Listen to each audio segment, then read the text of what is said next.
The David Pakman Show at davidpakman.com.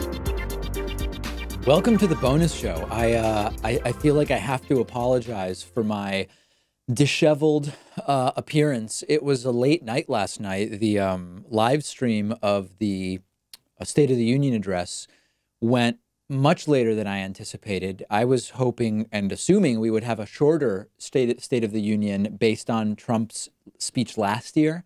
And of course, either for political reasons or reasons of slow delivery or for whatever else, just trying to take away time from Democratic response, it went very long. And then I took a whole bunch of phone calls live on the YouTube channel. So it was a late night, but we made it. We got today's show done.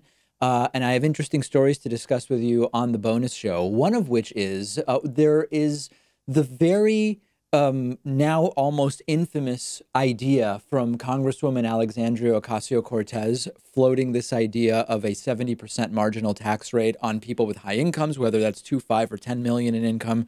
We don't really know, but that's the sort of gist of it. And it's gotten a whole bunch of attention.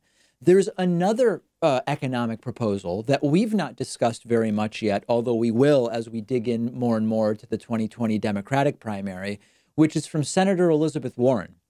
And her idea is, okay, income tax is one thing, but a lot of people have a lot of wealth. It's not that they're earning that much via wages, which would be taxed in the way AOC suggested, but we need to do something about the wealth that some people have accumulated. So Senator Elizabeth Warren has a proposal for a wealth tax on Americans who have more than $50 million.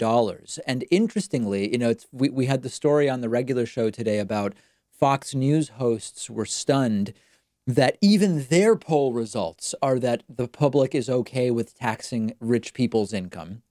The results for Elizabeth Warren's wealth tax are also quite encouraging. The exact level of support for a plan like hers varies based on the particular survey, but there are 3 recent ones.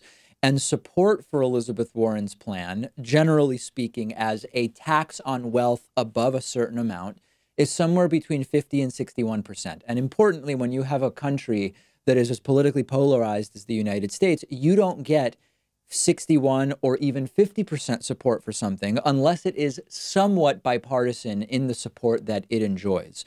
So the Politico Morning Consult poll says 61% of voters favor a proposal to put a 2% annual tax on assets in excess of 50 million. Again, we're talking about in excess of. This is similar to marginal tax rates. If you have 60 million and there's a 2% tax on everything above 50 million, you pay 2% of 10 million, okay, which would be $200,000, I believe. That enjoys 61% support in the Politico Morning Consult poll. There's an Economist YouGov poll where 50% of Americans would support an annual 2% tax on a net worth between 50 million and $1 billion, and then 3% above 1 billion. So that's more of a tiered progressive system similar to the tax brackets that we have. And then in a poll conducted by YouGov Blue for the progressive group Data for Progress, 61% of voters support a 2% tax on assets over 50 million and a 3% tax on assets over $1 billion.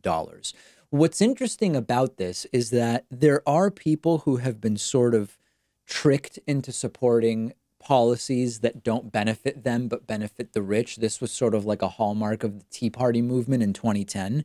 But it does appear as though a plurality in all cases and a majority in more and more cases of Americans realize that we're talking about very small amounts of tax on really big amounts of wealth. And that if someone has $60 million and they pay a 2% tax on what is above $50 million, it has no material impact on their lives. None. I mean, just zero.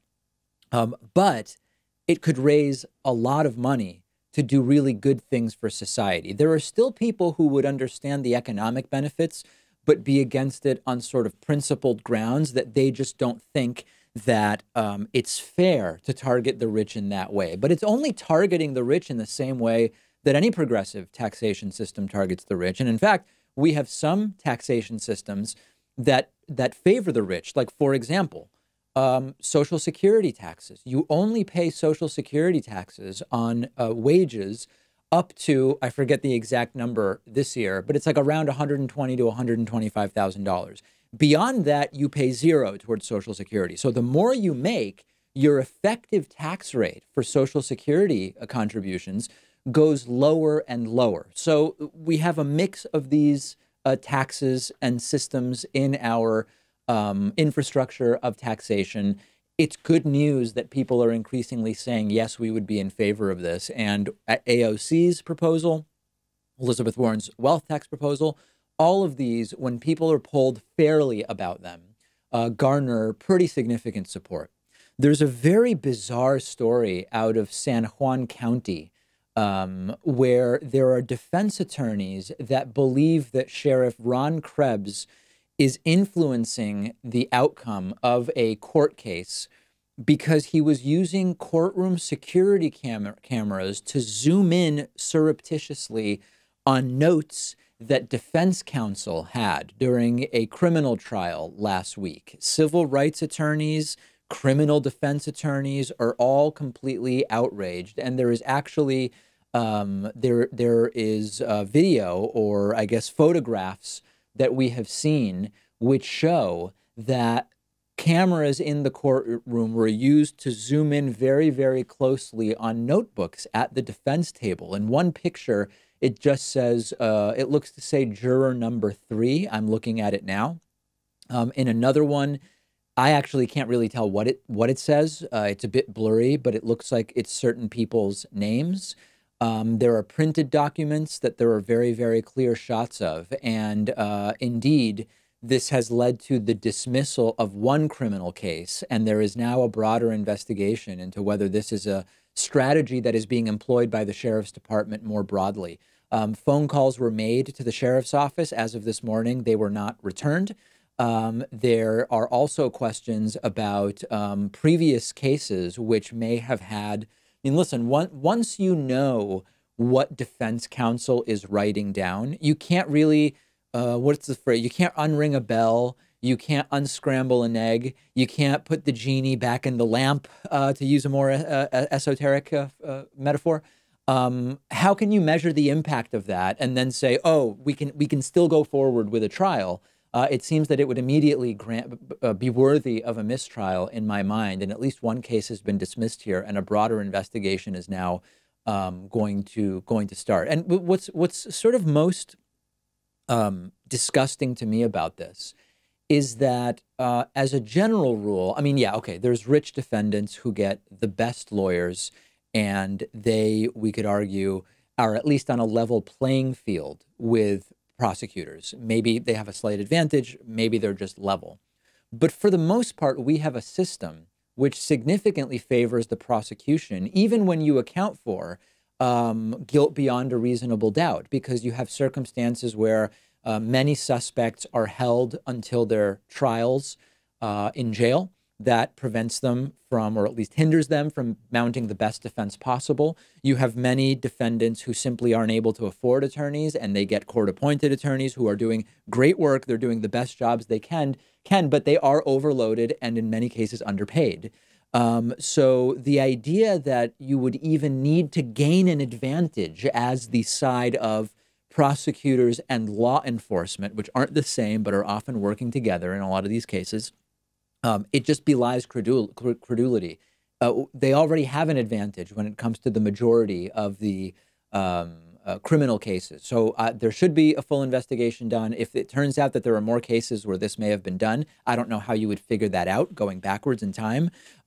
If there were convictions and sentences, they should absolutely be vacated. At minimum, there should be new trials. Or maybe the prosecution sort of loses its right to even prosecute if it turns out that these techniques were used. Disgusting. I'll follow it. And I encourage you to check out the zoomed in pictures online. It's very, very disturbing stuff.